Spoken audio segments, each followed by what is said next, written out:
Hello, this is Danny Raymond, the voice behind Ray's Guide, and this will be a short video because it is a video about a video that I would like to make but can't. Let me start by saying that don't play pool with me unless you want a high comedy centered on the theme of the difference between theory and application. You see, I have a knack for physics. At the time I went to Cal Poly, architecture students were required to take a full year of upper division physics as a freshman. And while many of my classmates crashed upon the shoals of Newtonian theory, I cruised through it simply because I had a feel for it. Returning from physics back to pool, I can look at a pool table and see exactly how in this 2D Newtonian space, how the forces, impacts, frictions, etc. should work to sink that shot perfectly. Then I pick up the pool cue and, as they say, hilarity ensues. But if you haven't guessed, that is also exactly how I am about racing. I can perfectly see where that line of the course needs to be and the net thrust vectors needed at any point to achieve it. It's just doing it that's the problem. Unfortunately, doing it is exactly what you have to do in order to make a video. And if I held out for being able to credibly demonstrate my premise, it would be a video about 3.20 at the earliest. So I'm just going to throw out my premise out there in the hopes that those of you who do have the talent for racing can prove me right or prove me wrong. Here it is. The Mirai Fury has the potential to be one of the best racers in the game, particularly once upgraded to performance-level components.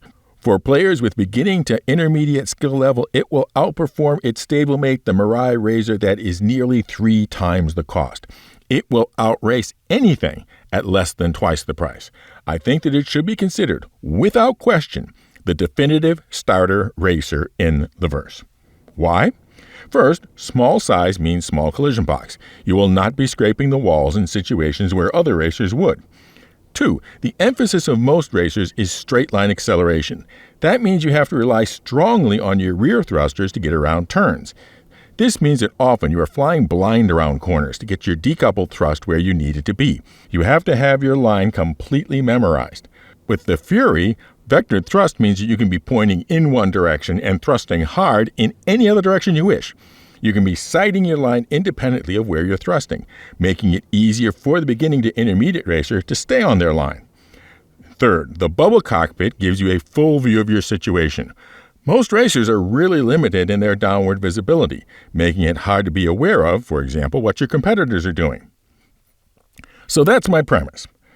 Despite never having been described as such by CIG, the Mirai Fury is the best racer bang for buck that they have ever made.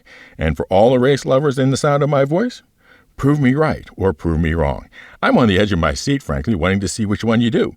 Now, for an update on our giveaways, first we have the 10,000 subscriber thank you giveaway for the LTI Hull C, the colossal cargo container carrying craft, to give away when the sea goes live, now on the roadmap for 3.20, and the big annual IAE ship giveaway for the winner's choice of the Galaxy Complete, the massive modular mining moving medical machine, or the brand new big box bargain bazaar known as the Merchantman. 1 energy per video for both giveaways. Just be a member and be entered automatically, or subscribe and comment using the secret word. And the secret word for this is the game that I'm not very good at. Fly safe, keep it real, and I'll see you in the verse. This is Danny Raymond for Ray's Guide.